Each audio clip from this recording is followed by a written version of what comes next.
BlogTalk Radio.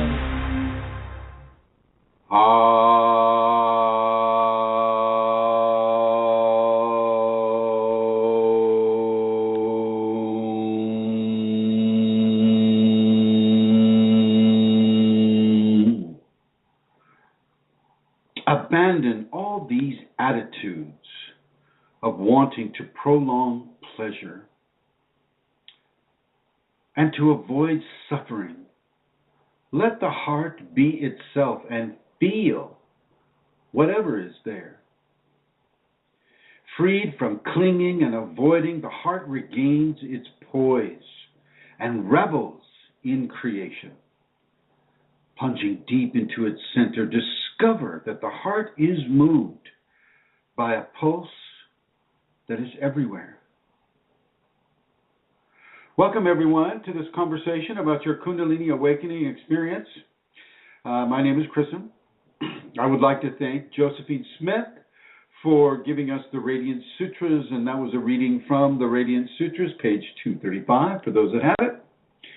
And I would like to welcome you all to this conversation about your Kundalini awakening experience, and I'm going to go ahead and introduce Her Holiness, the Celtic Queen of Questionable Comforts, Her Holiness Amelia Santara. Yay!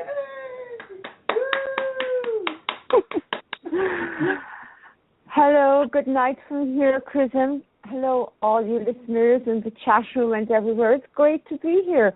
Chrism, I would love for you to read that again. The sutras, it was wonderful. Yeah. Maybe later. I would love to hear it again. Sure. Okay, thank you. So yeah, it's good to be here. So I will begin as usual with the address that people can go to if they would like to make a donation to the Kundalini Awakening Systems teacher, really, and to the person who provides all the platforms for these teachings and gives us his time to all of us and to all the people that are seeking information and teachings about the Kundalini Awakening. We are very, very blessed that we have so many different places that we can receive these teachings from the Kundalini through Chrism on. So I'm going to give you the address there. There really is one place to go to, and that is www.ascension-kundalini.blogspot.com. And up on the right-hand corner there, you will see a donate button, and it's quite easy to donate to follow the instructions there. Again, as we say every week, there is no pressure, there is no expectation for a donation. But if you are in a position to donate, if you wish to donate, then this is where you will go. Ascension-kundalini.blogspot.com. So thank you, everybody. And I'm really looking forward to the show, Chrism. I have some questions organised, and if anybody in the chat room has any questions, maybe they could write them. And do you have the chat room in front of you, Chrism? Can you see it today? I do indeed have the chat room. I see that we have Julie and EDG. We have guests 1384, 1386, 1394, and 12373. We have MJ Henderson and Steve Jarecki, and I'd like to welcome all of you to this conversation, and I welcome any and all of your questions or comments regarding this conversation. And that goes for those of you in the chat room as well. You can go to Kundalini Awakening Systems 1 at Yahoo Groups. You can go to Kundalini Awakening Systems 2 at the Facebook groups, as well as Kundalini Awakening ! And we have a new group, brand new today, Kundalini Awakening Systems 3. And this is a group that's for those who would like to discuss many of the paths that they took in order to achieve a Kundalini awakening, even if they didn't take it voluntarily. So you can reach us there, as well as my email, which is kfireforall@yahoo.com. You can find out more from the videos, and that's on YouTube. And you just put in Chrism Kundalini, and it'll land on one of those videos, and then you can go through the whole set, about 300 of them. So, in deference to Amelia Santara, I will read this section again. From the Radiant Sutras donated by Josephine Smith. Here we go. Abandon all these attitudes of wanting to prolong pleasure or to avoid suffering. Let the heart be itself and feel whatever is there. Freed from clinging and avoiding, the heart regains its poise and revels in creation. Plunging deep into its center, discover that the heart is moved by a pulse that is everywhere. From the Radiant Sutras, donated by Josephine Smith. Thank you, Josephine. Thank you. Oh, you're very welcome, my dear. So today I'd like to discuss a little bit more about the guidance that the Kundalini gives a person. Very rarely will the Kundalini guide you in a way that you are unable to do. If you are being positioned with a teaching or a task that is purely around and from or by the Kundalini, you know that it's something that is from the Kundalini, then you are able to do it. Now, whether or not you're willing to do it is a different story, but you are able to do it. No blockage is big enough, no problem so insurmountable that you cannot accomplish this task, because it is not being given to you because it is known that you can't do it. It is being given to you because it is known that you can do it. You can do these things. The ego may look at that and go, "Oh my gosh, are you kidding me?" And it'll struggle and it'll drag its feet. But the Kundalini knows that you can do these things. We get into levels of detaching from attitudes and emotions, which is kind of what this Radiant Sutra is about. Abandon all these attitudes of wanting to prolong pressure or to avoid suffering, and prolong pleasure and to avoid suffering. This is what it's about: the fear of not having enough, the wanting of more. Okay, really begin to detach from this. If your Kundalini has given you a flesh teacher, and if that Kundalini is saying, "Okay, be devotional to that flesh teacher," then be that devotional student. Go at the pace that you can go, even if it's just a little bit, even if it's just 5 minutes. Surrendering in this type of devotion is really one of the harder things to do. And I'm not going to try to make it seem something other than what it is. It's not the easiest thing to do, certainly not for the ego. So what you really want to look at is why it's even in front of you. Why is it even on your plate? I know that some of you, struggle with this and just had a conversation with another gentleman about this, and he's basically of the opinion that, the Kundalini just wants you to realize the divinity that you are, and I agree with him, but it is it's the blockages, it's the attitudes of the ego, it's the attitudes of society, which is controlled by ego, that will step in front of you when you just want to meaningfully, get right down in there. Let's see, we're typing in here. So yeah, it's difficult. It's difficult. Looks like you're staying on difficulty. EDG. Oh, I see. Yes. She's on and off. Well, blessings to her, no matter what. So as these tasks are given to you, don't run away from them. Don't walk the other way. Look at how you can begin to incorporate this into your daily life, into your Kundalini life. You may need to take smaller bites. You might want to take bigger bites. It's up to you. But don't think that because it's uncomfortable or because you think your ego is too big or whatever it is, that it's okay to just walk away. You're never given anything that you cannot have. And don't believe a voice that may tell you that this is wrong for you or this is too big for you, or don't believe that voice. That voice is not something that you want to pay attention to.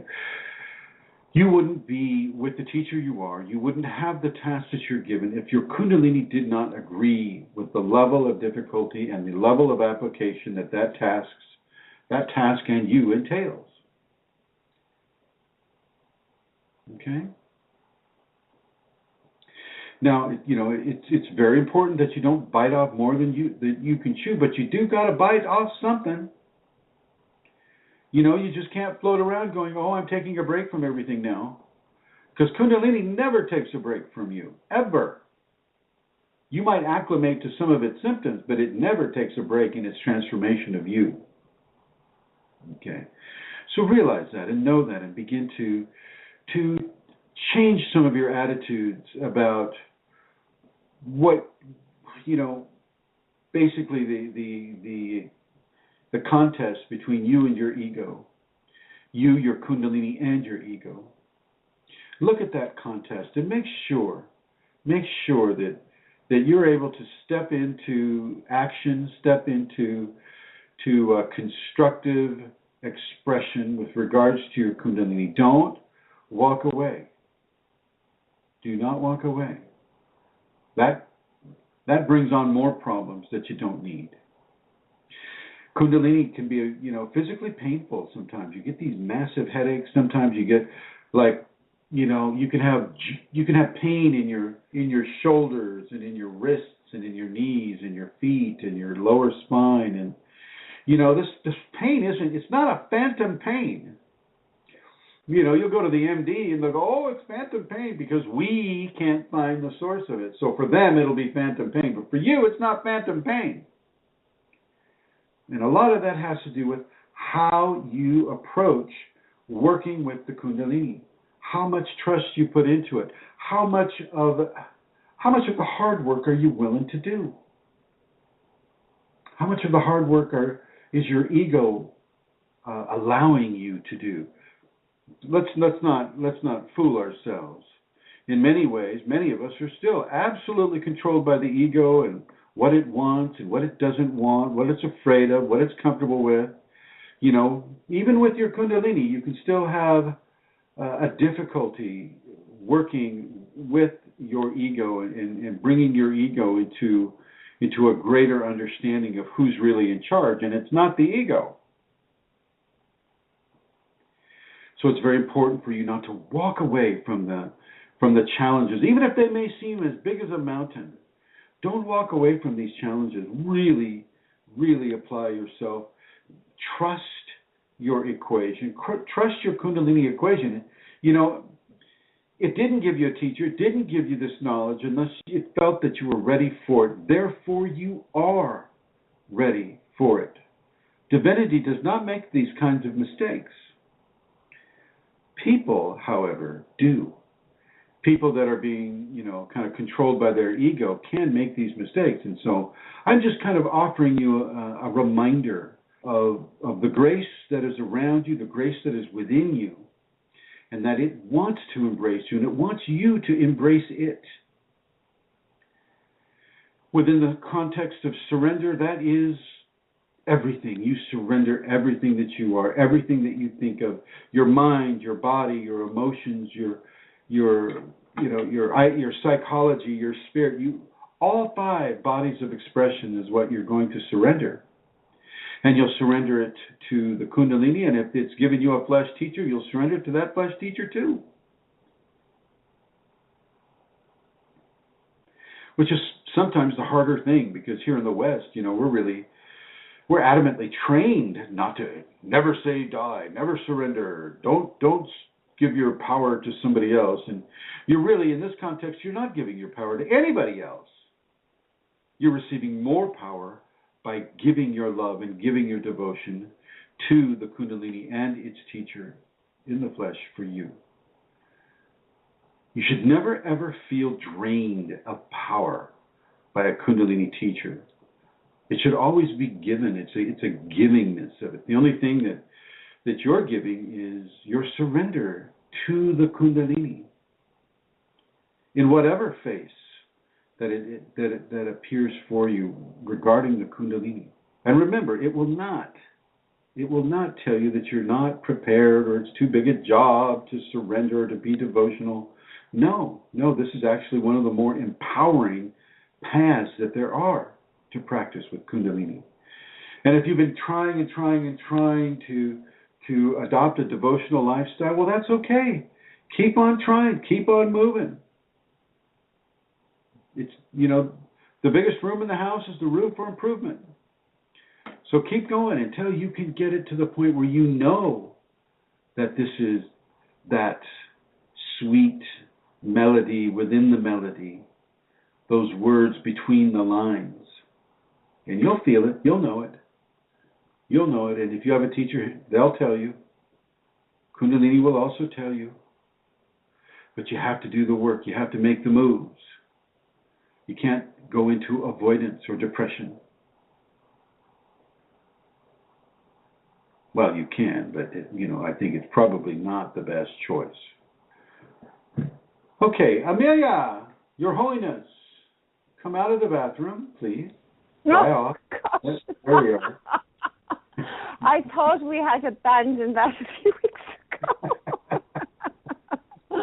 That was really interesting, Chrism, about as I was listening to you there, because surrender, well, you are my Kundalini teacher, my teacher in the flesh, and surrender, to the flesh teacher is surrendering for me, for everybody, is surrendering to the Kundalini itself. And, it's interesting that, I suppose, I've been doing this for a while, and I know I have no doubt about it. I have no doubt about my devotion to my Kundalini and to my flesh teacher. And yes, even so, there are phases that, sometimes avoidance will rise, let's call it like that. And the ego will begin to say things, that will want me to avoid certain things.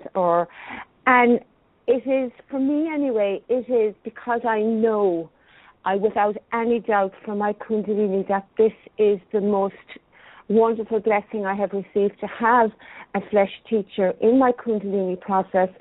When anything rises that invites me, let's say, to move away from what I have been practicing, or, depression rises, or whatever, disguise, let's say, the ego rises up in.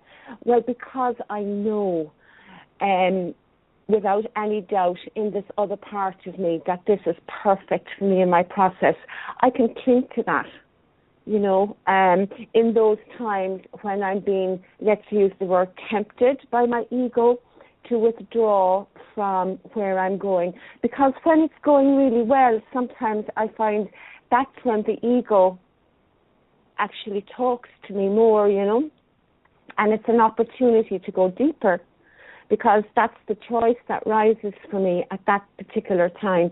And, it's not that for me anyway, I can't speak for anybody else, but for me anyway, in my process and in my relationship with my teacher and my Kundalini, it's never, I have never been in a place where it is absolutely, what's the word I'm looking for, it's always fluidic.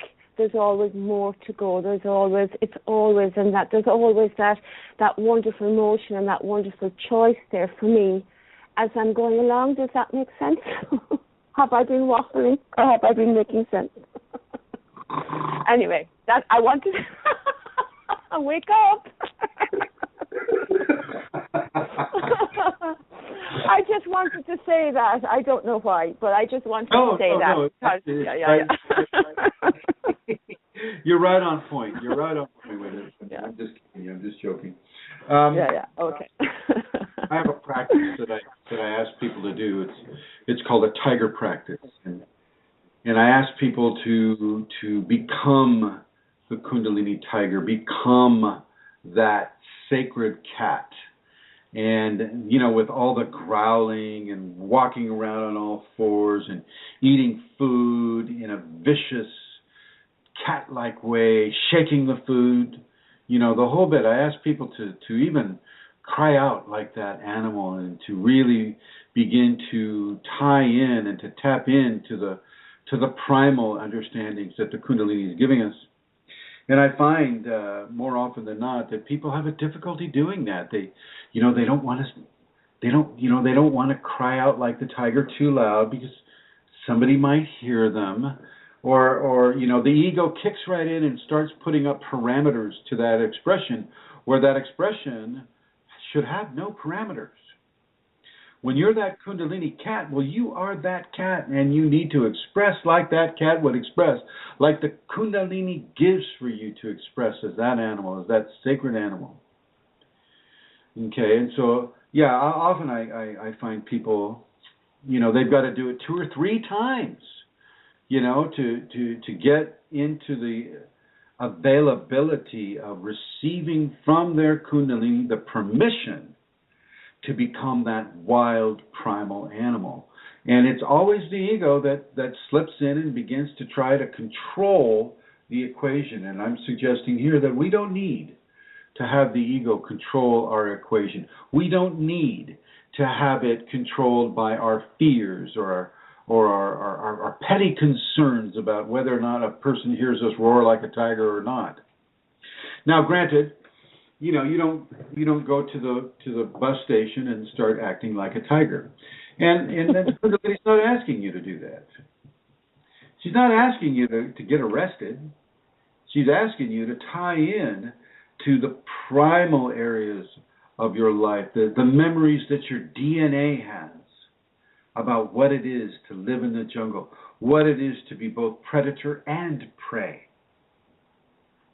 and how the Kundalini tiger is coming to you. And it's not coming to you as a predator, it's coming to you as a partner, as a creature to join with and to become. It's encouraging you all the time, even when it's scary, even when I say let the tiger eat you or let the snake eat you. That's because you're conquering your fears. You're taking the ego out of the driver's seat by conquering your fears. And, so just, once again, just to remind people, this is I'm talking mainly in regards to a devotional practice. Not all of you are doing a devotional practice, but it is one of the fastest routes that a person can have and hold within the Kundalini awakening and activation equations. So, Amelia Santara, can you ask me the first of, I hope, many questions? Indeed I can, and it's very straightforward. What is the difference between Kundalini activation and Kundalini awakening? Well, there's a pretty extreme difference between the two. A person will kind of receive a calling for the activation. The activation is basically responding to the call of the Kundalini. At the beginnings of this call, one doesn't really know why they're being gravitated towards certain types of information. They don't know why that book just falls off the shelf and, oh my gosh, that's a book on chakras or Kundalini or a belief system that supports the Kundalini. One just begins to feel a level of interest being generated in these subjects, and they don't know why. And so they'll go through and they'll explore a lot of the different things, soulmates, twin flames, telepathy, any of the sacred skills, clairvoyance, all of that stuff, channeling. People start looking into channeling. People look into even the Ouija board. They'll look into the Ouija board, and they'll look into all these avenues, just trying to feed what is slowly but surely turning into a hunger.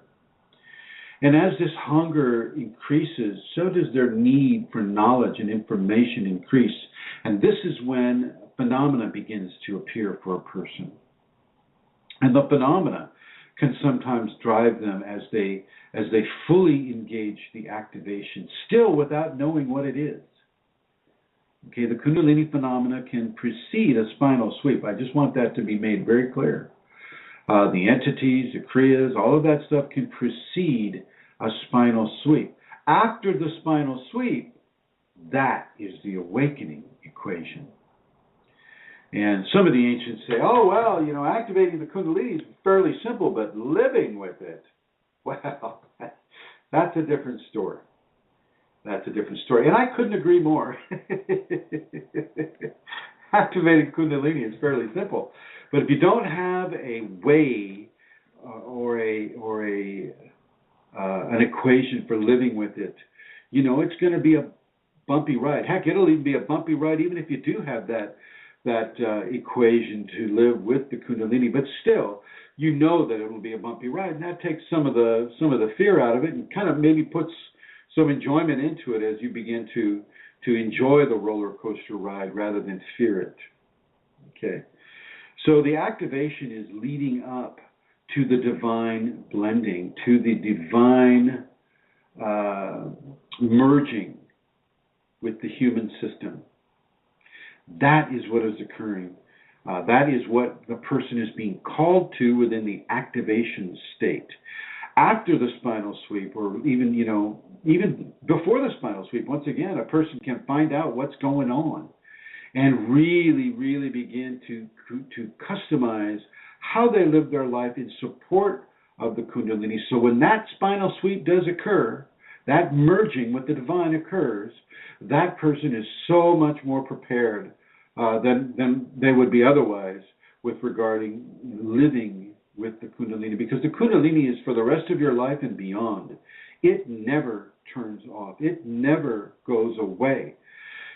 You can become adjusted and acclimated to the many symptoms, and that means that the symptoms will fade or completely disappear to some degree. But that just means that you've passed those certain levels of transformation. It doesn't mean the transformation's stopping by any stretch. You will also need to further your surrender, further your devotion, further your love, further your practice when it comes to the Kundalini, even if you don't have the symptoms. And don't think that the Kundalini is wrong, or not wrong, but don't think that the Kundalini is mad at you or that you've done something wrong because you're not receiving the same level of activity or phenomena that you had earlier in your process. Well, you're acclimating to it. You're acclimating to it, and that is what is bringing its disappearance. Not that the Kundalini is turning it off. That part of the job is done. Okay? So don't go into guilt. Oh, God, what did I do to make Shakti angry? What can I do to get my phenomena back? Don't become so obsessed with the phenomena that you require it to validate your Kundalini awakening experience. Okay?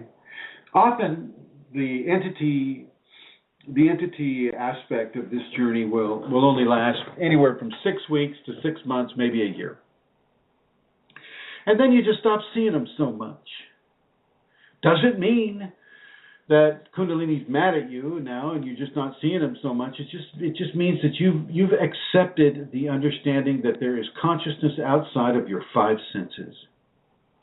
That there are different species and reasons for entity to exist, and that the Kundalini is often testing our fear and our fear of the unknown when she presents us or allows an entity to present themselves to us.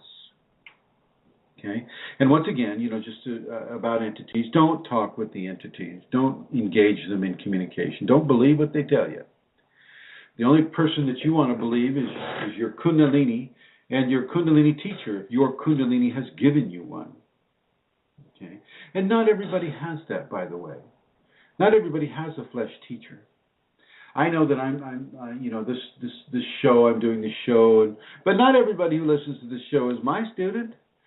Most people are here to just get information, get another viewpoint, get some information that maybe feels appropriate to them, that maybe has the clarity of truth to it.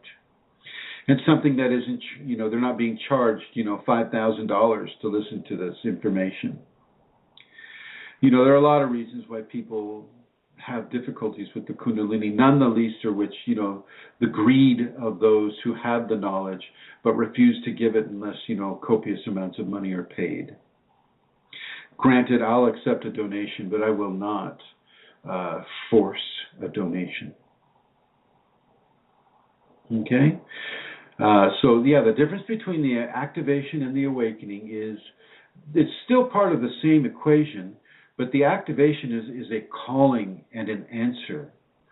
The awakening is living the life with Kundalini. Are you awake, Santara? Hello? Oh, there you are. Here I am. Thank you, Chrism. So the next question is, it's about migraines and about migraines being a Kundalini symptom or something else. So I'm just going to read what was asked or what was said. It says, someone told me that migraines are a symptom of Kundalini. And even though I know I have Kundalini for over a year and I have other symptoms, I have been having really horrible migraines and nothing seems to get rid of them. I have gone to doctors and taken really strong medicines and nothing. They make me feel very nauseous. Is this Kundalini related? And what could you recommend to heal them? I have asked Kundalini to heal, but I don't think I'm doing it right. I would suggest that you stop wearing sunglasses for a certain amount of time and you let a level of blue, the blue spectrum of the light come into your eye at an angle. Not so you're not looking directly at the reflected sunlight, but it's coming in at an angle into your eyes. Number one. Number two, avoid those binaural beat flashing light patterns. They can really mess a person up in these areas, and people just don't know. And those can bring on migraines as well. Another aspect of the whole migraine thing is the actual transformative process. I mean, how many of you enjoyed the teething process when you were 2? Let me see a show of hands here. How many of you enjoyed having the teething experience when you were 2? Amelia, put your hand down, please. It's always one in a crowd. No. That's me. The scenario is that, as we transform, some of it's going to be painful. Oh, yes, we are going to put Her Holiness into the blue. There we are. So, as we transform, there will be levels of growing pains that are not pleasant. Migraines are an indication of that, but also migraines can be fed by a high caffeinated diet. So if you're ingesting a lot of caffeine, you can get a migraine from that. If you're having really bright flashing light sequences, you can get a migraine from that. You can get a migraine just from any kind of a scenario that is individual for each person. That can cause a migraine. Typically with the Kundalini, you don't have to have migraines. I never get headaches, and I never really did. I understand that a lot of the people that are prone to migraines and that are prone to having headaches or that they're also prone to obsessive compulsive disorder as well, or what they like to call a disorder, obsessive compulsion. I'm not talking about licking doorknobs or making sure that the bows on either side of your shoe tie are exactly the same. I'm not even so much talking about straightening up that picture or making sure the silverware absolutely straight.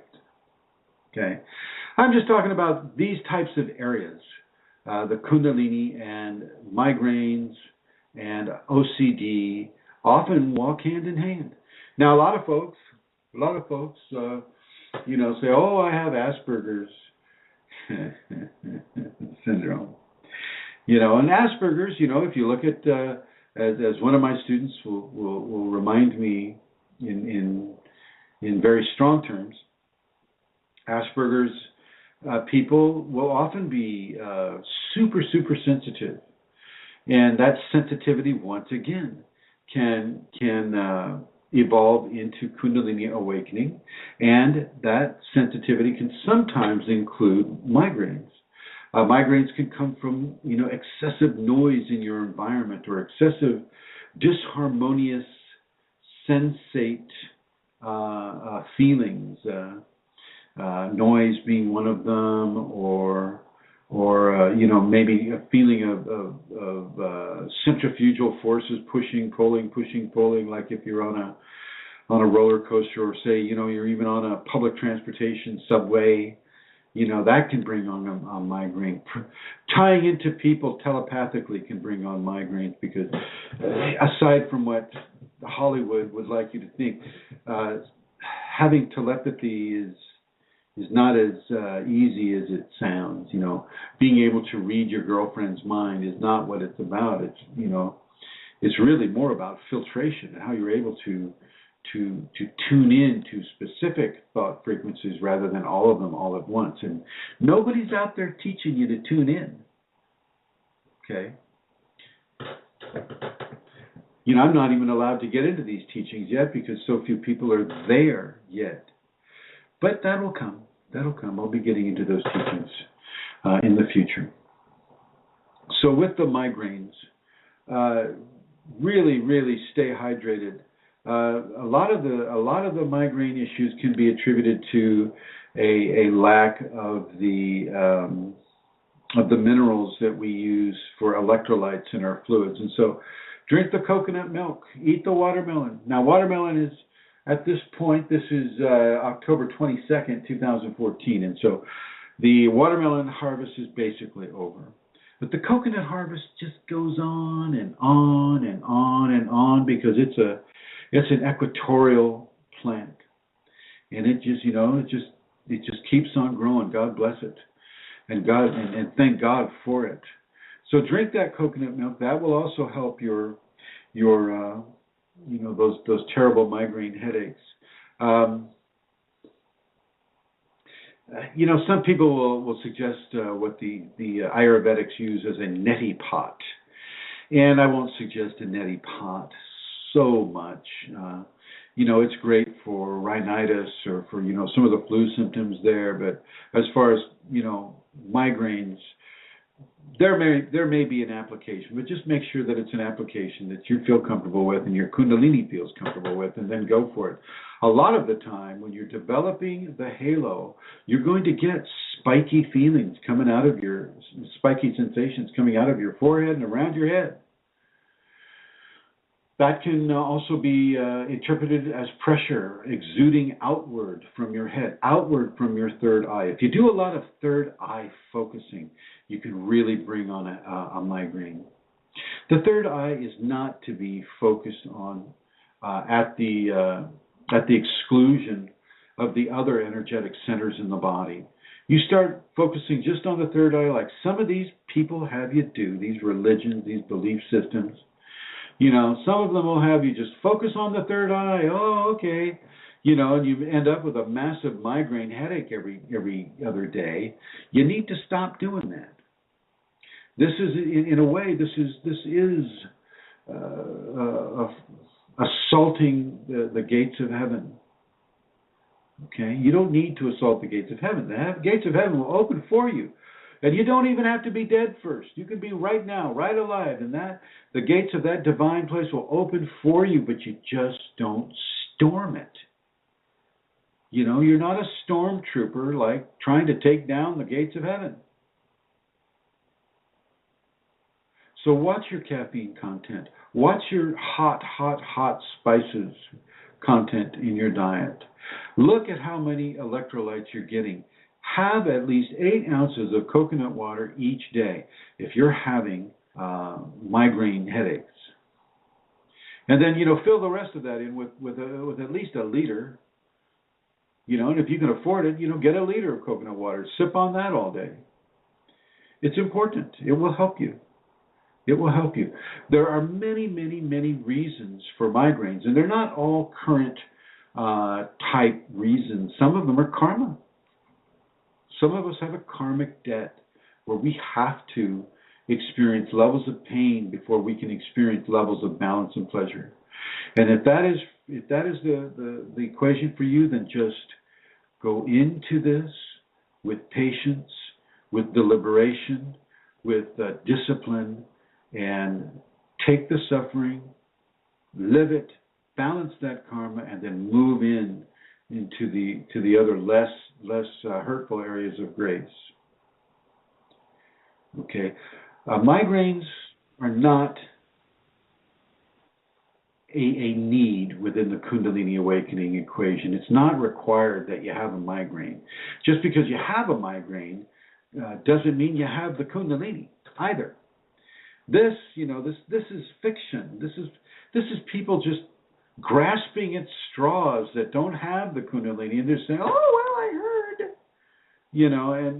and the person that's having the migraine will take any kind of information because the MDs aren't helping. Nothing's really helping, and so they're ready because migraines are really hurtful. I mean, they're painful experiences, and so the person having the migraine is just going to try to get through it any way they can, and any kind of information is, for them is worthy of consideration. And so don't go putting out information that is disinformation because you just want to help or you don't know. Kundalini does not require that you have migraines. Sometimes you have them. Sometimes it occurs. But it's not for the majority of the people. Some of them, a solid percentage of people will get the migraines for sure. But not everyone does. And you can look at your caffeine, you can look at your sugar intake, you can look at your GMO intake, you can look at your levels of organic intake. And just go organic as much as you can. Stay away from Monsanto-laced foods. That's all the wild critters, they put GMO butter next to real butter, and where do you think all the insects went? They went to the real butter. Use that as an example. Watch your hot spices. If you're used to putting all kinds of that red hot pepper stuff on your food, back off of that a bit. Back off of that a lot. Watch it change the severity of your migraine. Stay away from the flashing lights. Flashing lights often, can trigger a migraine. So you stay out of that kind of a scenario. Don't wear your sunglasses all the time. Give yourself the availability of the blue wavelengths of light that those blue blockers like to block. Sunglasses called blue blockers. Okay. All right. Next question, my dear.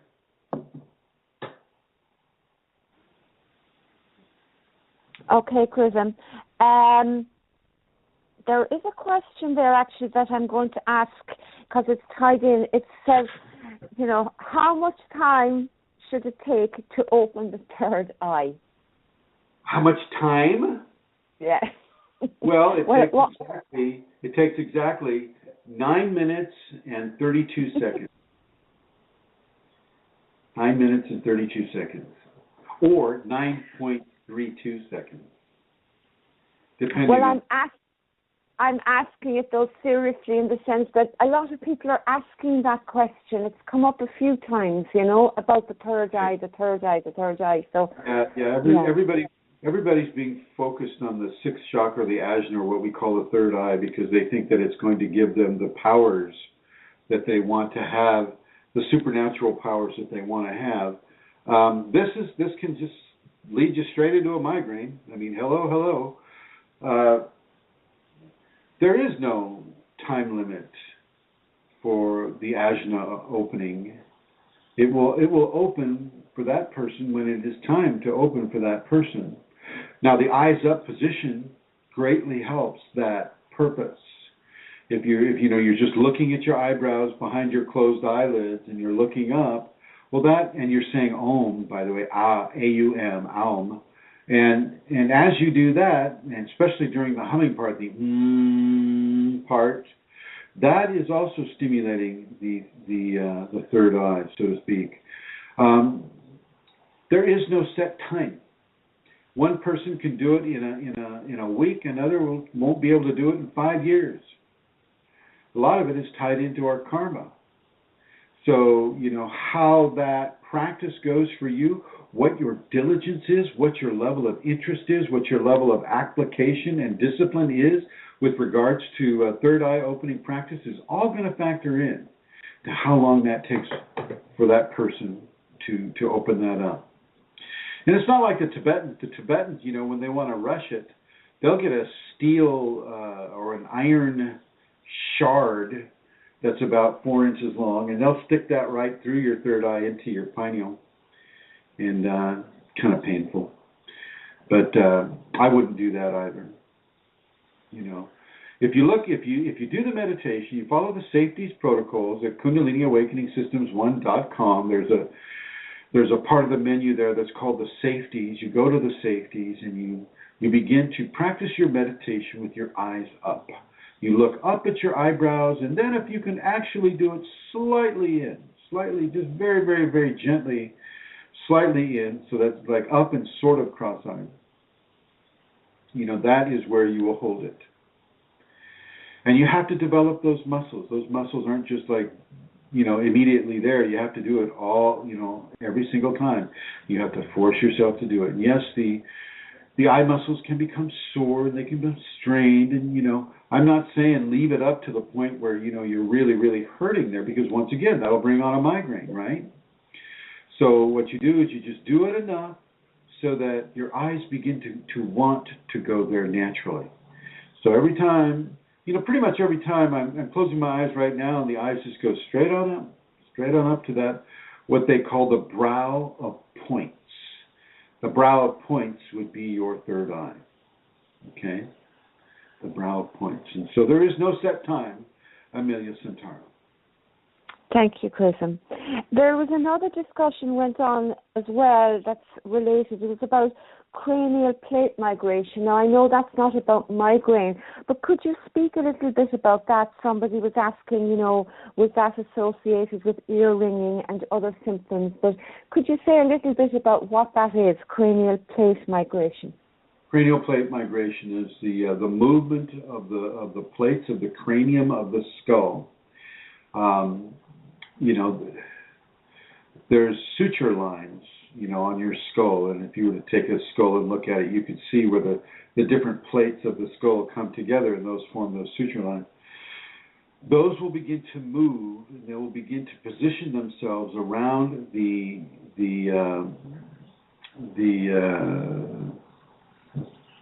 fontanelle. They'll position themselves around the fontanelle, and that positioning is like a refocusing of the top of the skull, and that will come up into a spike, as we talked in other programs. That will formulate into a lifted area from the fontanelle, and this will indeed bring about an increase in the sounds of the dimensions, or the interdimensions, the celestializing of frequencies. Sometimes people may hear voices or sounds of animals, or very many different sounds can be heard as the cranial plates begin to migrate towards the fontanelle and begin to form that raised area right above the fontanelle, which, if you look at any of the Buddhist pictures, certainly of Southeast Asia, they show you all the little bumps on the skull, which they've, tightened into little balls on the skull, and then you'll see the raised area, and it almost comes up like a broad spike going straight up into the multiverse. And that's what the cranial plate migration really is all about. It's the refocusing of the human energetic anatomy in order to receive more frequency in a certain kind of combination. So if you have the plates aren't quite there at the edge of the fontanelle, well, that is emitting a certain frequency of interaction with the divine field, but also with the some of the other spiritual areas. And so as that person moves, or that cranial plate migration moves in a certain way, so will that person have certain levels of experience. And then as it comes closer and closer and closer, then what happens, at least in my experience, and I can feel it right now, it's the front of the spike.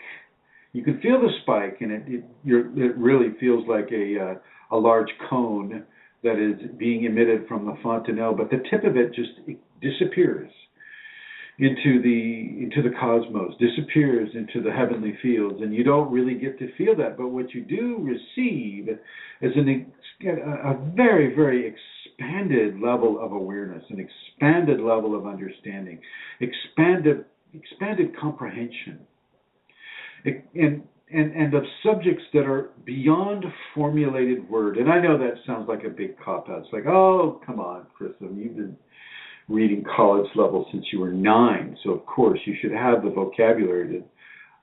I don't. How do you describe the unspeakable?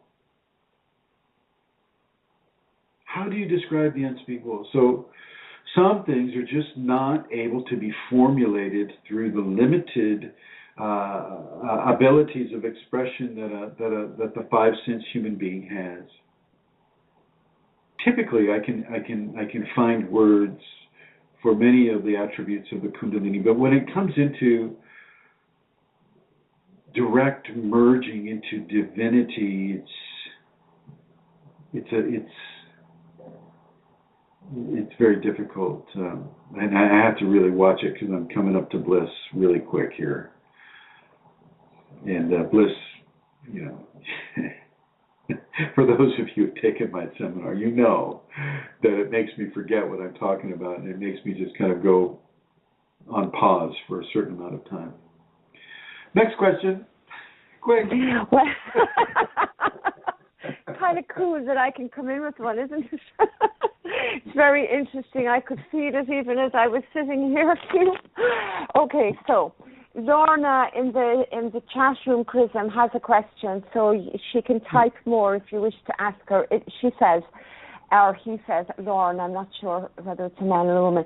Does everyone experience the electric phenomena at the prana? Chi cures you and builds. All right, let's just read that one again. Yeah, does everyone experience the electric phenomena as, maybe it should be as the prana chi cures you and builds? The pranti? Prana-chi. Prana-chi. No. Okay.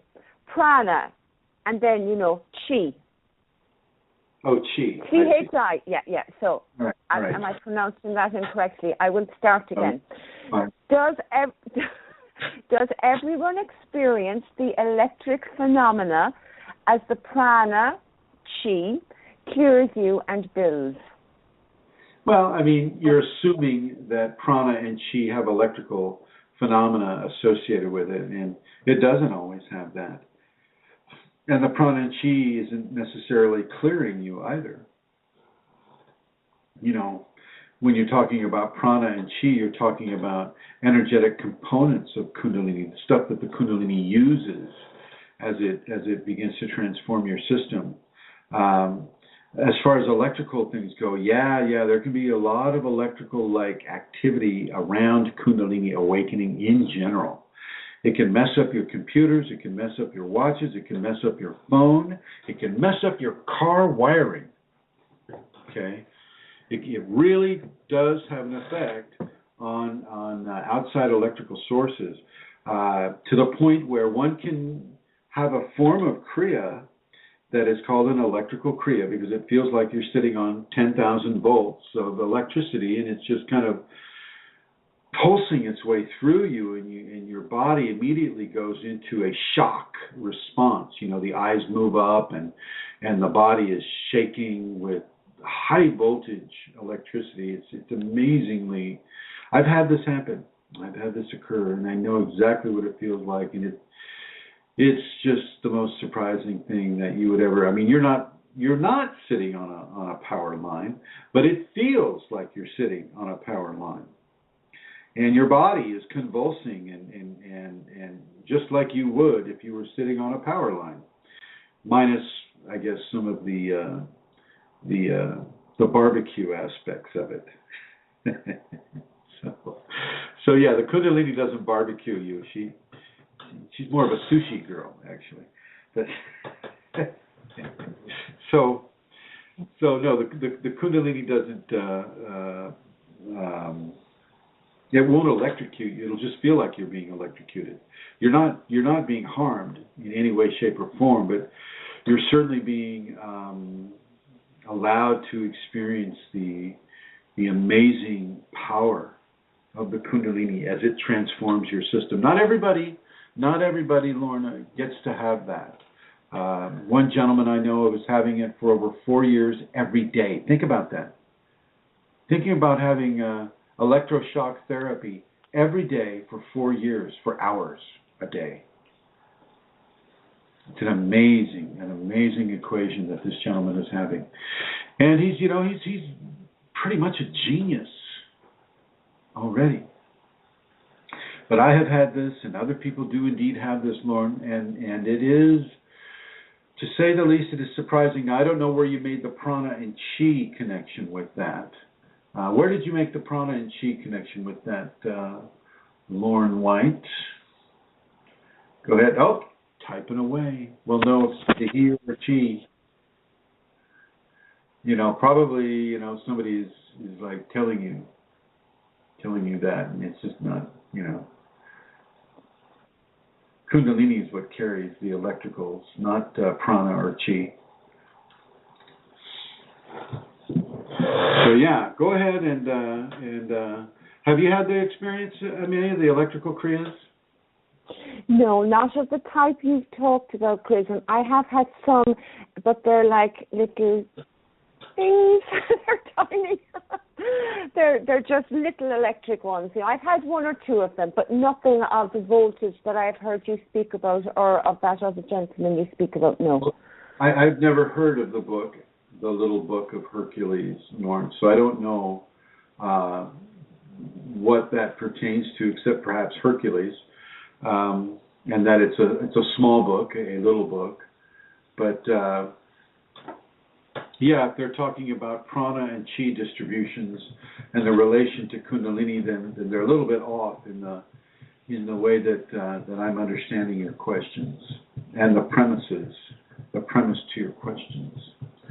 So I see we both have NJ Henderson and Lauren White typing away. I'd like to say hello. Go ahead. I was going to say, while they're typing, Chrism, there was also another. Oh no, Lorna has just said. Oh, they're saying it is actual stages of Kundalini, and we know this. We know that they're saying these are actual stages of Kundalini. This is something that your Kundalini, Lauren, is saying, well, this is true. This is actual. This is true. This is real. And if so, then you'll want to ask them the question. Yeah, being able to get broken electrical lines to work.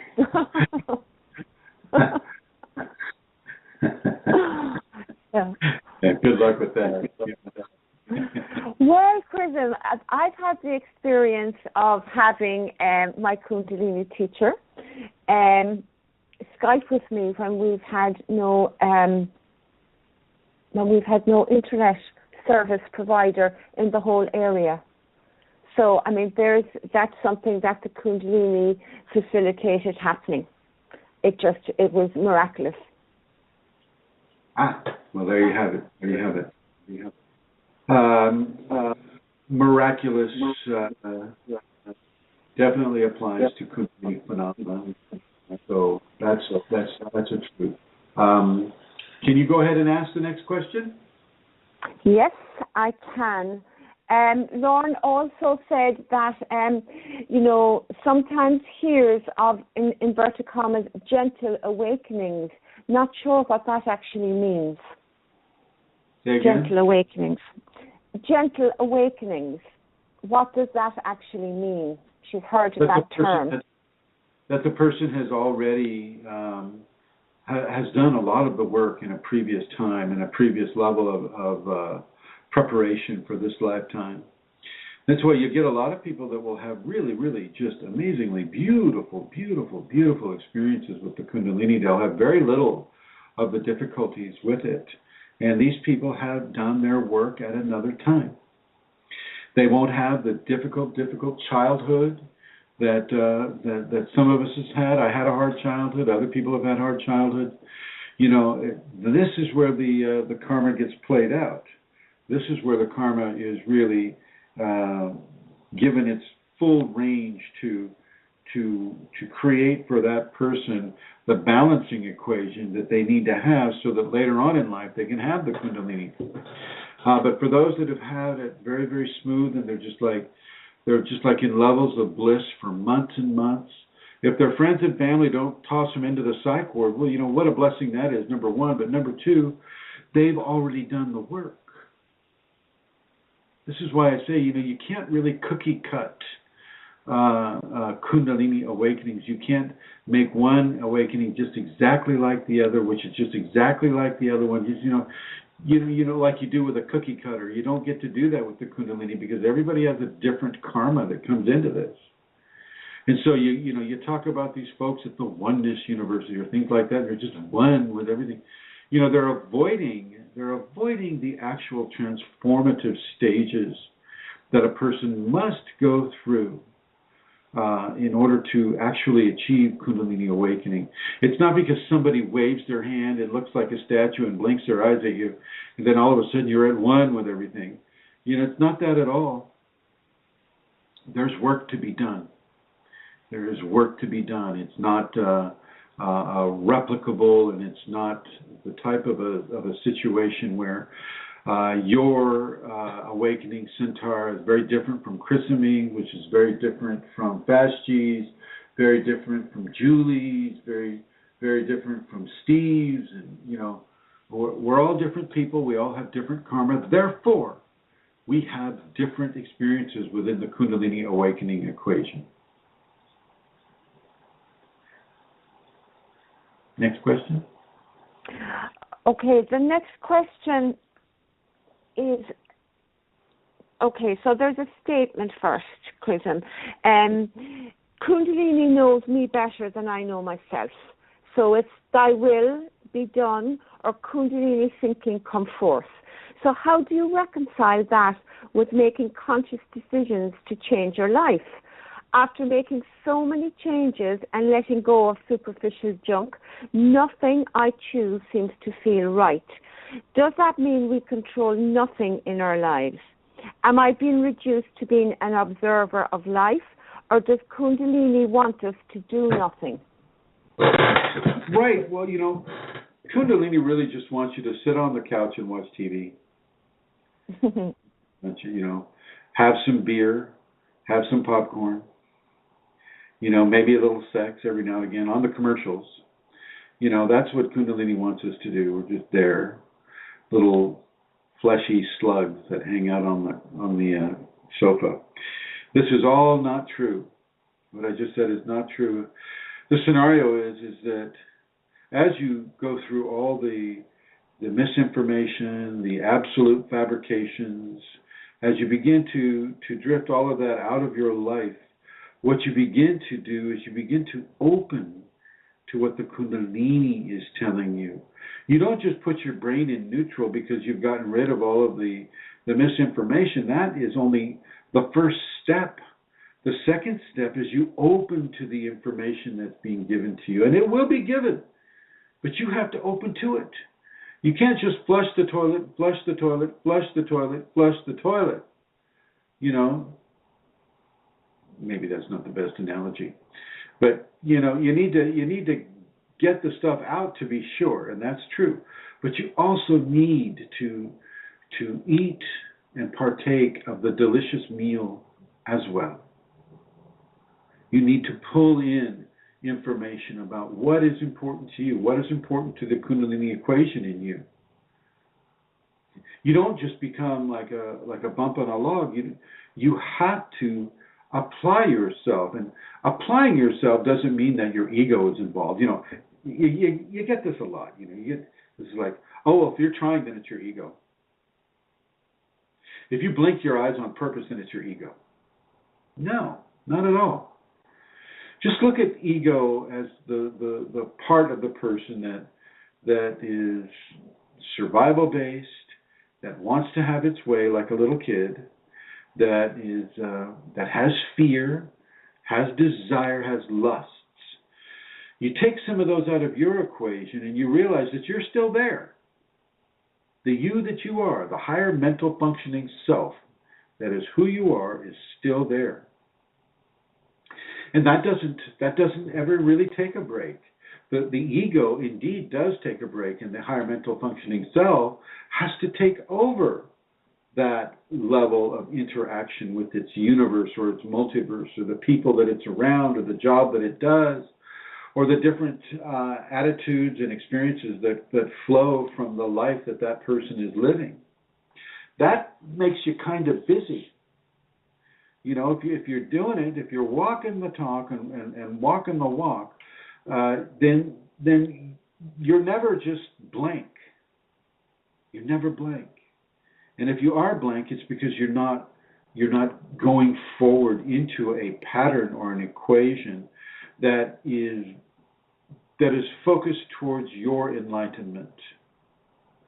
You're not opening to the possibility of having information downloaded into your brain. You're not open to the possibility that there are things that you can know without opening a book. These are the areas that a person really needs to... What happened here? Sorry, Master, that doesn't work. Which part? I'm sorry. Which part doesn't work, Fashji? Please explain. I'm looking at the chat room right now. These are the areas that we need to look at. You don't just relax.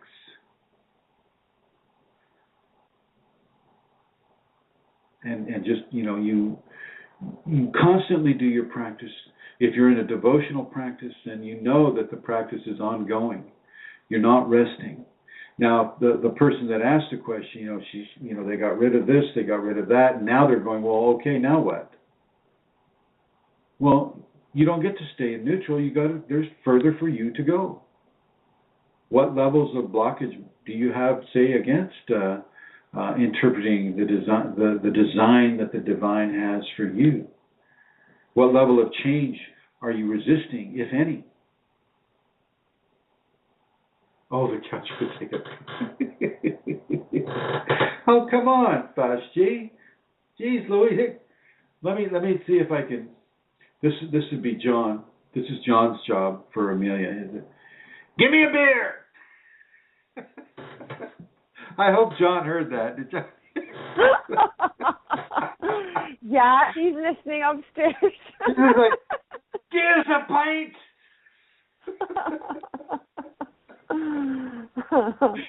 Yeah. You don't really get to be that couch potato. You don't get to just stop. You don't get to stop. And so you've done well if you're able to get most of the toxicities out of your life. You've done well. But you're not done. You're not done. There's a whole other half of the equation waiting for you to experience, but you have to make the move. You have to lift the finger. Now, for some folks, the Kundalini will just come right on in and give them the next assignment, and boom, they're on their way. Other people have to contact the Kundalini, and they contact the Kundalini by doing their practice, whatever that may be, doing their devotion, whatever that may be. Phenomena is really great for this. I mean, phenomena, you do a certain thing, you do a certain level of practice, you do a certain level of clearing, detoxification, whatever it may be. And boom, you get some phenomenon that just kind of like pushes you further. It's like, yeah, I'm on the right track. Well, we don't all get to have that in the same way, and if at all. Some of us have to dig much deeper to find our motivation, to find what it is that allows us to be driven further and further and further into the heavenly fields, to be that divine bridge. Okay? So we're not all the same in this way. And so, but if you do feel yourself kind of stuck, kind of like in neutral, kind of like not moving, and you know that you need to move and your body wants you to move, but you're not moving, that's because you've got to do it. You got to lift that finger. Shakti's not going to do this work for you. She'll just wait until you get a stagnant energy response, and that's really hurtful. That is painful. I don't want any of you to have stagnant energy response. If it hurts like arthritis. So move forward, even as you're detoxing, even as you're in the middle of your devotional sequences, even as you move through these areas of your life and your old teachers are falling away, old ideologies are falling away, old programs are falling away, old relationships are falling away, old misinformation is falling away. Well, keep that momentum going. Keep it going. And then reverse the process. Breathe in the knowledge. Breathe it in through the top of your head. Now, some of you who have been with me for a few years remember something that I brought up called cetacean breathing. And there is that. There is that whole level of cetacean breathing. But really, really open to what the Kundalini is giving you. And don't do it in the same way that you'd say you normally would before you got rid of all these toxicities, these programs, these relationships that were causing you problems. Open to it in a way that is different and new. Because this is different and new information that you're getting. Your old format of processing information and receiving information is changing. Remember the cranial plate migration. Remember that as these plates move into position around the fontanelle and begin to form that cone of energy, remember that as these plates move, so will you begin to experience different things. And you may not feel the plates moving, or you just may. It's not hard to feel the cranium move. It only needs to move a little bit, and a person typically can feel it quite strongly, very pronounced. And some folks would even misinterpret that as the beginning of a migraine or some sort of a problem, and it is not. It is natural. Your body knows how to respond to Kundalini. It knows far more than your ego knows. Okay. So the body knows the Kundalini is natural to itself, and it knows what position it needs to get into, and it moves. It starts to move right into those positions. When you reach a certain level of Kundalini awakening, it begins to move the cranial plates into just the exact design around the fontanelle that you require. Okay? So, but for you need to be open to the new experiences that are coming your way. And you're never really in neutral, even though you may not feel like you're being stimulated to do this or to do that because you've gotten rid of everything. Well, look again. Go to a place where you don't know anybody. Go to a place where you can't speak the language. Travel. That will help you learn where your limitations are and where they are not. When after my awakening happened, one of the biggest travel days for me was to Brazil.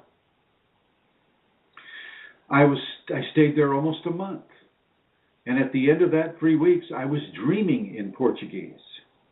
A person can really begin to establish new levels of experience, new levels of knowledge, new levels of expression, if they're just willing to take the step.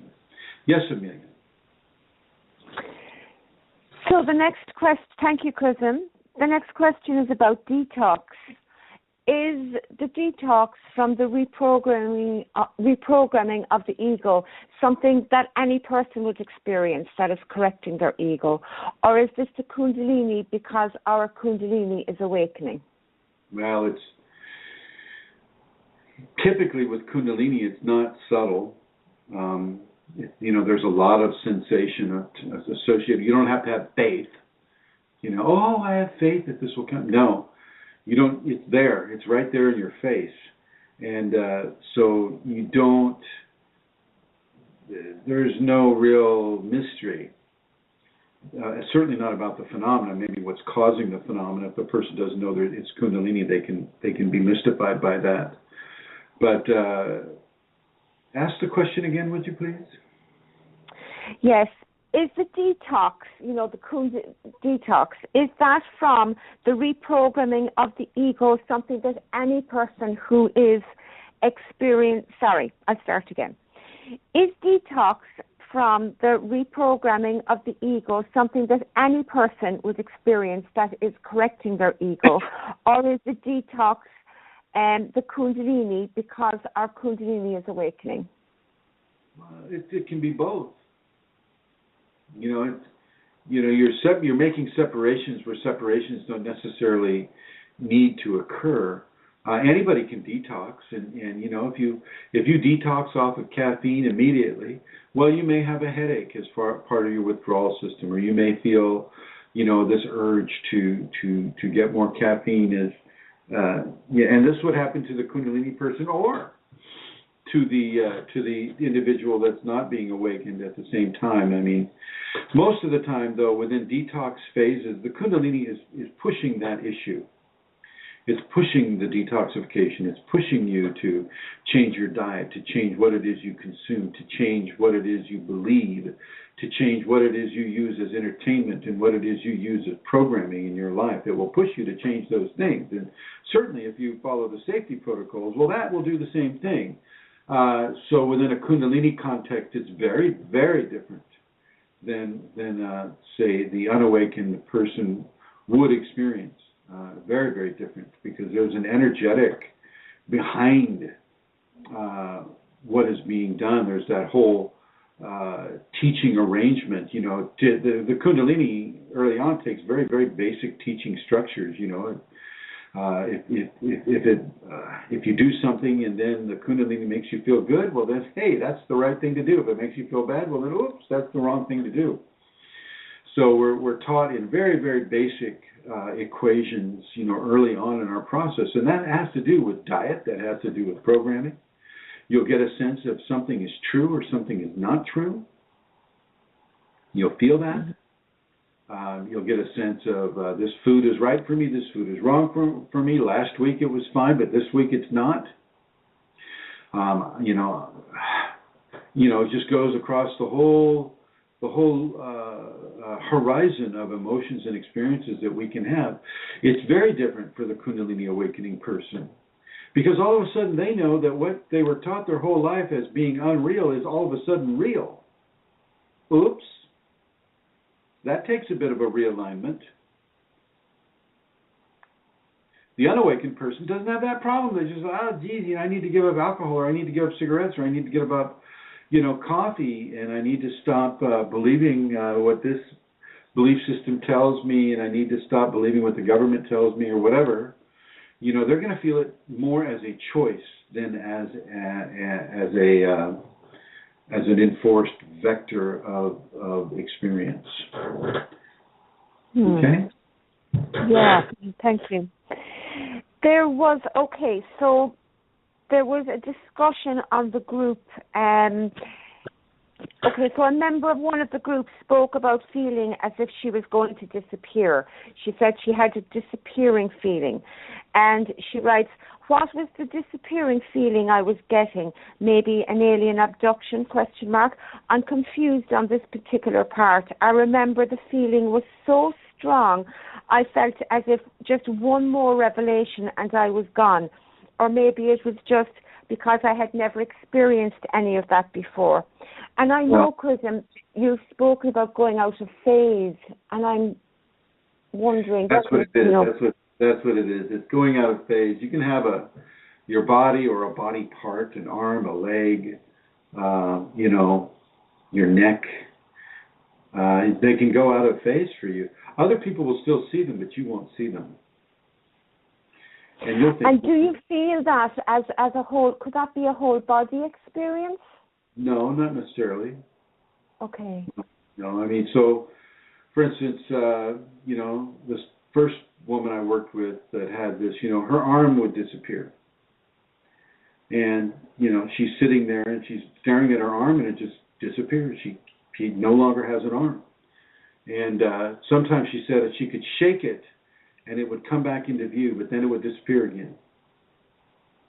And this is called going out of phase, out of visual phase. The frequency of energy that is surrounding that body part at the moment is going out of phase, and it is natural. It is a natural part of the awakening process. It doesn't happen for everyone. Just to be clear, it does not happen for everyone, but it happens for some. Just like the electrical kriyas don't happen for everyone, but it happens for some. And when a person is going out of phase, there's only one thing they need to do, just one thing. And I'm going to ask the people in the chat room to tell me what that one thing is. What is it, you guys? Come on. Type. Let me see who can come up with the right answer here. Steve, Deva Sadvi, MJ Henderson. 1, 2, 3 guests. Fashti, Vyadi, Celestial Rubies. Type. Let's hear it. Come on. Nobody's typing. Ask it again in case they missed the question. So she told her what you're going to ask her. Julie, bless you. Julie knows. She knows what it is, that girl. I bet she knows.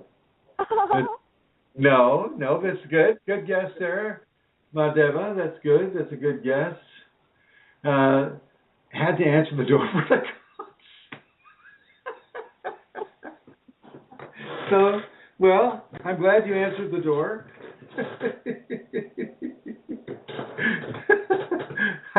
I hope they were nice cops. No service. Oh. Well, isn't that nice? You're a very understanding woman. It's like many, many different tests. Well. Well, all you do is put your tongue out behind the upper front teeth. That's what you do. That master switch is what will keep a person from going out of phase. And once that woman learned how to do that, she got her job back, she got her house back. I mean, her life went back to normal only because of that one thing. And it's a very important one thing. So everybody listening, you in the archives and those of you listening live right now, put that tongue tip behind the upper front teeth. Definitely do that. The other thing that you can get if you don't do that is a tongue tip burn. And you don't want this, like putting your tongue tip on an ice cube tray and, oops, it's stuck, right? Like that. So don't do those things. Okay, next question, my dear. The Tibetan Book of Living and Dying speaks of a teacher who told his students the date of his death. They prepared and he went home. Is this what we all ultimately achieve with the Kundalini awakening process? Do we leave? My ego has fear and is clinging to loved ones. No, this is not an automatic part of the Kunalini awakened scenario. Why does that work, MJ Henderson? It works because the tongue tip has a massive chakra on it, and behind your upper front teeth there's another chakra, and when those two chakras are joined, it allows the connection between thoracic channels and cranial channels to be complete. And that's why that works. And you'll notice if a person just closes their mouth, the tongue tip will naturally go there of its own anyway, just to keep that connection solid. And as far as this next topic goes, say again, Amelia. Okay, so I'll read the whole thing. The Tibetan Book of Living and Dying speaks of a teacher who told his students the date of his death. They prepared and he went home. Is this what we all ultimately achieve with this Kundalini awakening process? Do we leave? No, you don't get to ultimately do that. You don't get to ascend necessarily unless you're really, really being amazingly honest with yourself and moving into the Kundalini and embracing the Kundalini and living the Kundalini and breathing the Kundalini. Well, then an ascension platform is being developed. But if you're kind of being drugged, kicking and screaming, then a different type of an equation is being given, which will come back to you in your next expression. After you die in this life, it will stay with you into the next one. And so the scenario is no. I mean, that's not such a difficult thing to speculate on your death and to have that become right. I mean, I don't know Tibetan Book of the Dead, but when you reach a certain point, you can just move on. As a teacher, you can just move on. Ramakrishna, he was having a chocolate one day, and the student came up and started giving him a hard time. How can you be so unattached from sensation and pleasure? And here you are eating chocolate, teacher. How can you do that? Oh my gosh, you're breaking all the rules. And he said, well, it's the only way I can stay here. 3 days later, he died. Yogananda, before his death, he said to his students, well, I'm getting ready to take the elevator. Wish me luck. The next day he was dead. I mean, you can feel impending grace. Depending on what level you are at within the Kundalini, you'll be able to see the invitation for corporeal dissolution. Corporeal dissolution, okay? You will know that, okay, it's time. It is time for me to leave this classroom. I've finished teaching. It's time for me to take a break. Okay? And so that is very possible, but it is not a probability for everyone. A lot of people that have the Kundalini don't even want to teach, and they have nothing to do with other people, and they like to be by themselves, and they like to kind of be that hermit, in a hermitage. They don't want to go out into the public. This is not for them that way. Their Kundalini has other plans for them, but still in all, are you able to predict your death? Sometimes yes, and sometimes no. It depends on how far a person is willing to go into the ascension platform. Many, many famous teachers like Yogananda, Ramakrishna, Vivekananda, a lot of these folks, they never intended to ascend. It was never part of their existence. They didn't want to keep the body that much. They didn't want to speed up all the molecules in the body so that the whole body goes out of phase, and they take that body with them into the heavenly field. They didn't really feel the need to do that. And these are some pretty high-level adepts as well. We're talking about that. Because a lot of that whole attraction to the ascension is to escape death, is to escape the loss of the body, which really is just ringing with egocentrism. Ego wants to survive at all costs, no matter what. Okay, so really, no, it is not a guarantee that you're going to do that you're going to be able to plan on that you're going to be able to go, okay, everybody, next week at 7:04 p.m., I'm going to be passing on, so I want to have a big party until then. Unless, you're going to commit suicide, that is probably not going to happen vis-a-vis your Kundalini.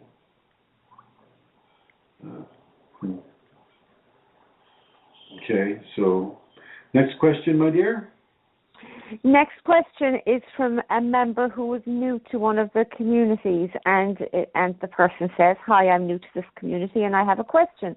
Have you guys spoke with God already, like having a conversation with him through meditation or something? How can that be done? Because I have heard from someone that you were actually talking to yourself but in a third language. Is that true? So I'm asking, yeah. We're making an assumption that God is male, number one. God is not him or her. It is him and her. So there's that. Do we talk to God? God talks to us, and yes, we respond, certainly within a Kundalini context. The divine is constantly in levels of communication. They're just not verbal communications all the time. You know, this person makes the assumption that the only way to communicate is by talking. That's not necessarily so. Phenomena can give you communication. Kriyas give you communication. Meditation gives you communication. These are NVCs, non-vocal communications. And so that is constantly, there is a level of interaction with divinity within a Kundalini context. It never stops. Even when the person, doesn't want it to continue to go, it just continues going. There's a constant level of programming changes, of informational updates, shall we say, that is constantly occurring between the awakening person and the divine. It never stops. Next question. The next question is, sometimes I will have random Kundalini experiences where my wire plugs into someone else's consciousness. I observe someone else's day routines through their eyes. It can last for a few minutes or sometimes for hours. At this point, it seems to be random, but with Kundalini, there is always an agenda. I am trying to understand. Although I can't hear anything or do anything in these states myself, I am wondering why this happens or if anyone else has this phenomena. Well, the best thing one can do really is to go into a level of meditation and good feelings and bliss and love and joy and happiness, and let that become a sun, an inner luminescent sun that person can partake of, that other person that they're experiencing this with. That is the best response that you can do. The Kundalini is placing you there so you can learn about what it is to be behind the eyes of another person, so that you can understand that perhaps some of their problems are your problems too, and there's a mirroring that is taking place, and this can be done as a teaching. But for the most part, it's also an opportunity to give joy and love and grace and beauty and happiness to an absolutely perfect stranger. It's an opportunity to give service of an immense value, because the Kundalini is placing you right there inside of their equation. Why would you substitute curiosity for service? Which one is more egocentric?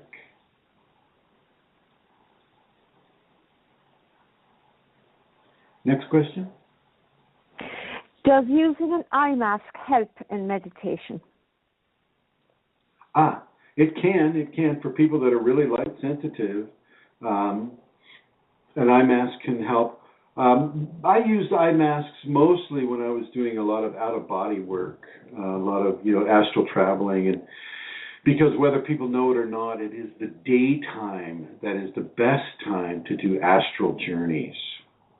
The daytime, not the nighttime. It's just like, that's R&R for the body. Leave it alone. Let it have its R&R. You want to go astral traveling? Do it in the daytime. That is the time to do it. And so I would kick back and I would, relax, loosen my clothes, put an eye mask over me, and do the astral traveling. But as far as Kundalini goes, for meditation, it's not going to hurt you. It is kind of a crutch because you get so addicted to having the pitch black, or the really dark. You don't need that. You can just close your eyes and bring your eyes up and begin to breathe. Follow your breath, or if you have a mantra, say the mantra. That's how the mantras can be so useful. Is it takes the ego's focus off of anything that it might consider getting in the way of the meditation. Oh, it's too light, I can't do it. Or, oh, there's this or there's that, I can't do it. And so, the more control over the ego response you have, the less there is a need of any kind of a crutch to help you into the meditations. However, if you're just starting in the meditation, go for it. Wear the mask. Thank you, Chrism. Another question. There are times when my ego is trying to hang on for dear life to be in control. Now, when I catch my ego's spiraling thoughts, I begin surrendering to my teacher, and I repeat this over and over. Is this what I should be doing?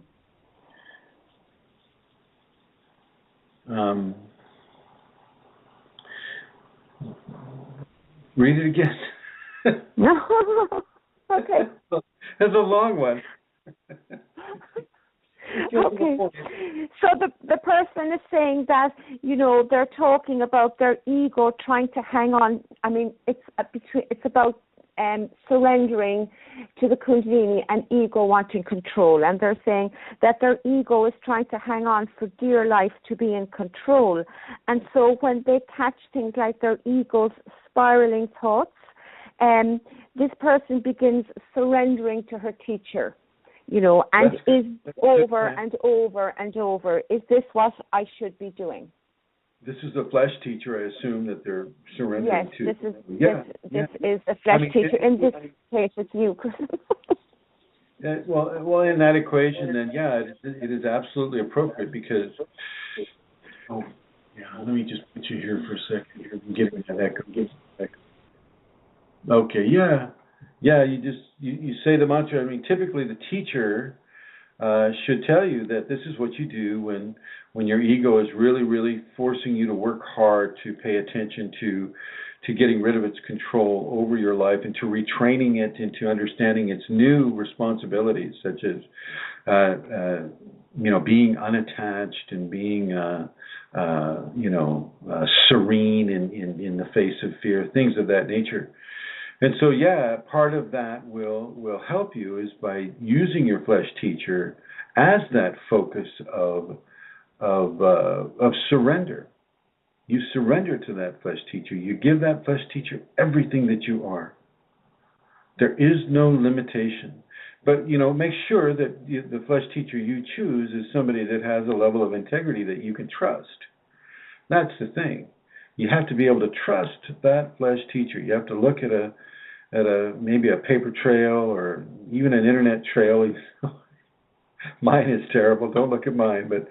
But you have to be able to trust that internet teacher so that once that trust is established, you can just really, really, really surrender to the Kunalini by use of that flesh teacher. And the flesh teacher should help you and encourage you in doing that. And you should be able to report to that teacher, your progress. Well, this came up from the ego. I was deathly afraid of spiders, but I went ahead and I bought a stuffed spider and I put it on my bed and I'm okay with it so far. I'm still feeling a little nervous. The ego is really trying to control me with this fear. And so I'm just surrendering to you and I'm in that surrendering, I'm detoxing this program of fear. I'm detoxing this karma, fear of spiders. I'm detoxing this by surrendering to you, my teacher. Thank you. You're welcome. Thank you, Chrism. Could you speak a bit about serenity in a Kundalini context? What serenity means? Serenity means a level of peace and tranquility that a person has, not through use of drugs, not through use of a special meditation process, but through the combining of oneself with divinity. Keeping that as a fact, accepting that as a fact, and allowing that to permeate their being. There's a certain level of permission that one has to give in order to have serenity come upon them. And it does come upon you. You'll feel it. You can feel waves of serenity just begin to wash over you. For those of you that are Kundalini awakened, ask your Kundalini to give you some waves of serenity just so you can know what it feels like. It's an amazing level of tranquility and peace where there is very little worry. There is zero anxiety. Okay, it is a level of enlightenment that allows a person to have complete equanimity within themselves, balance amidst the storm that may be happening around them. You know, it's a way of healing yourself without the bombastic phenomena that can often accompany the Kundalini. But this phenomena is just as strong, but its value is with peace, tranquility, calmness. This heals the body, this heals the mind, this heals the fears of the ego. And this begins to help a person detach, because as you feel this peace and this serenity, you realize that, I should just pull back there a little bit. You come into very specific realizations about what it is to be attached to anything, what it is to have expectation of anything, what it is to be tethered to certain programs of thinking and certain programs of response and reacting, what it means to be, constricted by programs. The serenity begins to show you in very calm and peaceful ways that there is no need to be afraid ever. There is no need to be enraged ever. That is just basically a damage that is committed to the body by the untrained soul. All of you that are listening to this have the ability to reach beautiful levels of Kundalini serenity, and I really, really, really strongly advise you to bring that into your current expression. And the question is, Chrism, how do I bring that into my current expression? And this is how you do it. The first thing you do is you ask for it. You ask for it. And you let that asking be truthful and honest. And then you open for whatever that reception may be. And you may want to just kind of calm yourself already. Calm yourself down and take the anxiety out of your life. Take the money pressures out of your life. Take the relationship pressures out of your life. Take the cops at the door question out of your life. Sorry, Julie. I think that would add to anybody's anxiety. You take these levels of anxiety out, and you can have the CIA or the military come to your door, and it won't matter. It won't matter to you one bit. Matter of fact, your radiance will begin to put them more at ease. At ease, soldier. So yeah. It's like the Christ said about the mustard seed. You can throw it out into a hard pavement and it'll die. You can throw it out on hard ground and it'll die. You can throw it out on a rock, it'll die. But if you throw it out onto fertile soil and you take care of it, you nurture it, well, then it'll grow and it will bless you 1,000-fold. Well, this is true. So set the soil fertile as you ask for Kundalini serenity to come to you. And it will come. It will come. Next question, Your Holiness. Thank you. Okay. Could you say something, Chrism, please, about the safeties? Why do the safeties work? Because they were designed by the Kunalini to have definitive expression within those who are practicing them with the Kundalini.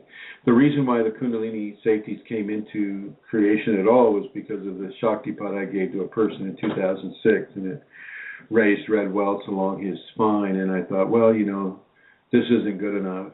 Now, if I'm going to actively be, Shaktipating people, I want a practice for them to do that is appropriate only to Kundalini.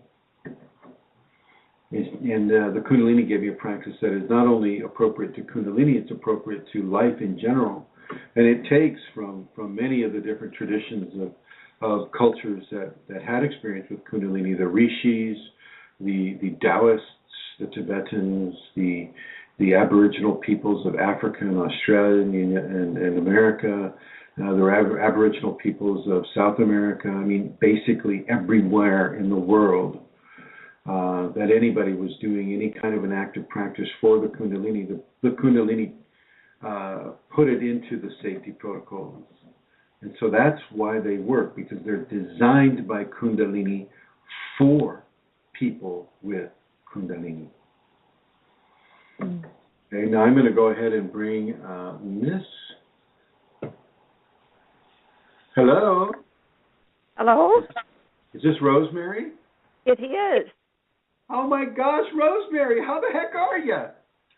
Well, I'm good. I particularly was touched by what you were saying in the end and started my prayer for peace and tranquility. And do you have some announcements that you would like to make within your yes. tranquility? With great peace and tranquility and expectation as well, in a good way. We have, at the request of the last seminar, we have another seminar here in Minnesota, February 21st and 22nd. And the week before that, we have you, Chrism. I'm working on a schedule for you to, places for you to speak the week before, as well as in between now and then, and that's the first week of December. So a lot of opportunities for us people who live here, but also if others want to join us, we would welcome you. Well, I would love to come over there and do more work with the beautiful people of Minnesota, and I look forward to that. And I look forward to December 1st through 10th as well, when I can go over there and do some talking there.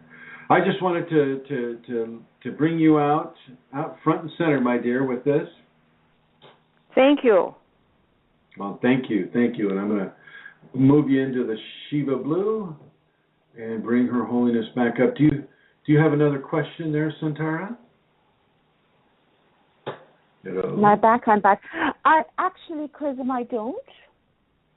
Okay, all right. Well, we're coming to the end of the program anyway, so I'm going to go ahead and just call it there. There is one thing I would like to say to those of you that are sleeping.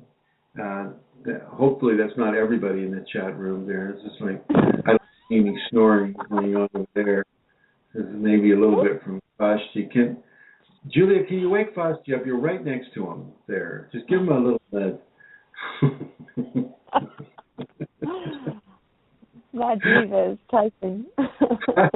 Vashti's awake. Thank you, Julia. I know you guys. You guys are great. You guys are wonderful, wonderful people. And thank you for joining us in this program today. Do me a favor, personal favor, if you would, all of you, and spread this thing around. It's time for this information to get into the population. So do your best, everyone. I see Eileen's on the phone too. Eileen, Rosemary, Santara, Julie, Julia, Vashti, MJ Henderson, Madhava, Sadhvi, Steve Jarecki. Spread this around. Get it on Reddit or any of these other, you guys know more about the internet than I do as far as where to place it. Put it everywhere that you can. Let's start really dipping into the stream of society and bringing changes into the society. It's never been a greater need to have such change than it is at the present. Thank you, Steve. Thank you very much. And thank you, everyone. Thank you, Amelia. Thank you, Rosemary. Thank you, Eileen. Thank you, everyone. Julie, Julia, Fashji, MJ Henderson, Madhava Sadhvi, Steve Jarecki, and the 4 guests that are here. Thank you very much, everyone. And we'll see you next week.